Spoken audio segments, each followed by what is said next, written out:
Brought to you by TechnoSpark 20 series smartphones. I'm superhuman.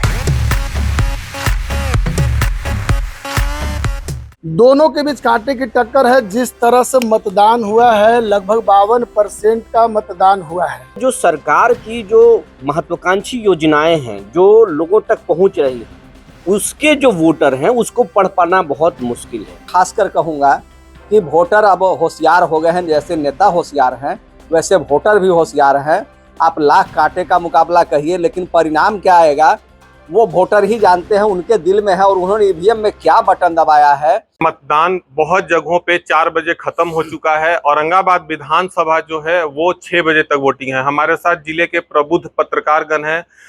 हमारे साथ सुजीत जी हैं जो प्रभात खबर के ब्यूरो चीफ है। पहले आइए इनसे जानते हैं आज पूरे इलेक्शन का ब्यौरा क्या रहा, क्या इनके समझ में क्या आ रहा है, जनता का मूड क्या है। जी देखिए, औरंगाबाद शुरू से ही हॉट सीट रहा है। वैसे इसे चित्तौड़गढ़ कहा जाता है और यहाँ प्रारंभ से अब तक राजपूतों का ही कब्जा रहा है। भारतीय जनता पार्टी से सुशील कुमार सिंह प्रत्याशी निवर्तमान सांसद है और महागठबंधन से अभय सिन्हा उर्फ अभय कुशवाहा।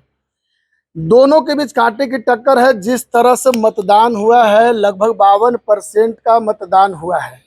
स्टार्टिंग में जब मतदान शुरू हुआ तो वोट प्रतिशत कम था। 11 बजे के करीब 19% मतदान हुए थे, लेकिन जैसे जैसे गर्मी और लू का प्रकोप बढ़ता गया वैसे वैसे मतदाता भी बूथों तक पहुंचने लगे। यह बड़ी बात है औरंगाबाद जिले के लिए। कमोबेश जब लू का जब मौसम होता है तो मतदाता थोड़ा बचाव अपने आप को करते हैं, लेकिन यहाँ उसका उल्टा असर दिखा है। दूसरी बात यह है कि जो वोट प्रतिशत हुए हैं 52%, उससे यहाँ कांटे की टक्कर है भाजपा और महागठबंधन के बीच। इससे बड़ी बात क्या है कि नक्सल इलाके जो मदनपुर के दक्षिणी इलाके थे, बंगरे, जुड़ाही, पचरुखिया, लंगुराही या आप रफीगंज या देव के जो जंगल तटीय या पहाड़ी इलाके हैं, वहाँ मतदाताओं में उत्साह दिखा। सुबह से शाम तक मतदाताओं की कतार लगी रही और उत्साह के साथ उन लोगों ने वोट किया।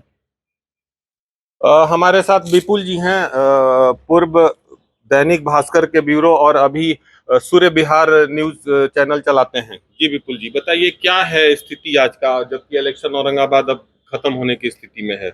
विनेश जी, आपको बताएं सुबह के समय में जो है पोलिंग बहुत स्लो था, लेकिन जैसे जैसे जो है तापमान बढ़ता चला गया, वोटों का प्रतिशत भी बढ़ा और वोटिंग अच्छी हुई है। शहर में वोटिंग अच्छी हुई है। गांव में शहर के तुलना में ज़्यादा उत्साह था मतदाताओं में और हर वर्ग के मतदाताओं में। और आपको बताते चले, बिहार में जाति आधारित ही वोटिंग होता है, कहें तो जाति की छाती पर ही चुनाव होता है, इससे कहीं इनकार नहीं कर सकते। लेकिन इससे इतर भी है, जो सरकार की जो महत्वाकांक्षी योजनाएं हैं जो लोगों तक पहुंच रही हैं, उसके जो वोटर हैं उसको पढ़ पाना बहुत मुश्किल है। जैसे आप अगर बीजेपी के वोटर को पढ़ें तो सवर्ण जाति के जो वोटर हैं, राजपूत हैं, भूमिहार हैं, लाला हैं, वैश्य हैं, ये सब जो वोटर हैं वो आपको रोड पर बोलते नजर आ जाएंगे कि हम किस आधार पर वोटिंग कर रहे हैं। महागठबंधन में जाएंगे तो यादव बोलते हैं कि भाई हम क्यों वोट कर रहे हैं, हम 17 महीने के रोजगार पर वोटिंग कर रहे हैं। आप कुशवाहा जाति के जो लोग हैं वो अपने कैंडिडेट को देख करके बोल रहे हैं कि हम देंगे। लेकिन एक बहुत बड़ा तबका ऐसा है अविनेश जी जो नहीं बोल रहा है। जैसे 5 किलो फ्री राशन, उसके जो पाने वाले लाभार्थी हैं वो कुछ नहीं बोल रहे हैं कि हम किसको वोट कर रहे हैं, क्यों कर रहे हैं। आयुष्मान भारत योजना, उसके जो लाभार्थी हैं वो कुछ नहीं बोल रहे, खामोश है वो मतदाता। मुस्लिम महिलाएं, उनको नहीं पढ़ पाएंगे। हम भी कई बूथों पर जा गए और उनसे बात करने की कोशिश की, वो कुछ नहीं बोल रहे हैं। ओवरऑल क्या लग रहा है? ओवरऑल देखिए, कांटे की टक्कर यहाँ पर है, ये दिख रहा है, कांटे की टक्कर है। लेकिन किसकी जीत होगी और किसकी हार होगी ये कह पाना बड़ा मुश्किल है।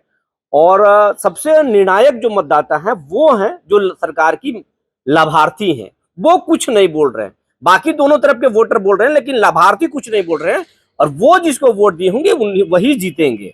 चलिए, हमारे साथ राष्ट्रीय सहारा के ब्यूरो चीफ गणेश जी हैं।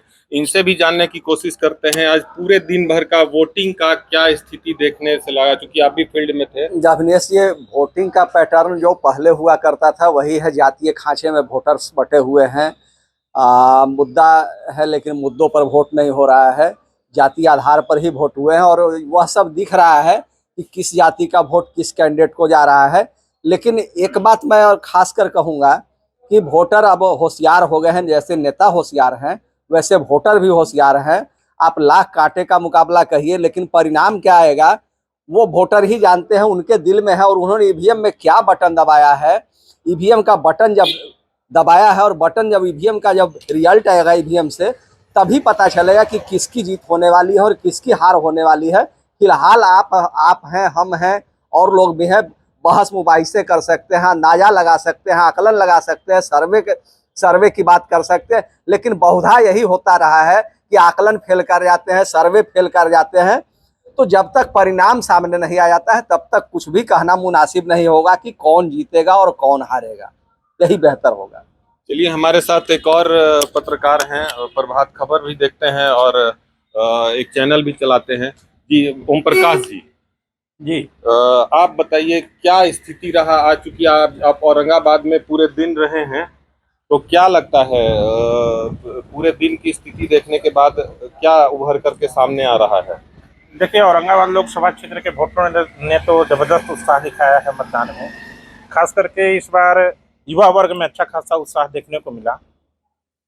और ऐसे ये तो खुले तौर पर देखा जा सकता है कि मुख्य रूप से दो ही धड़ा आमने सामने हैं, एक इंडिया गठबंधन और एक एनडीए गठबंधन। दोनों को उम्मीदवारों के बीच ही मुकाबले की उम्मीद भी जताई जा रही है।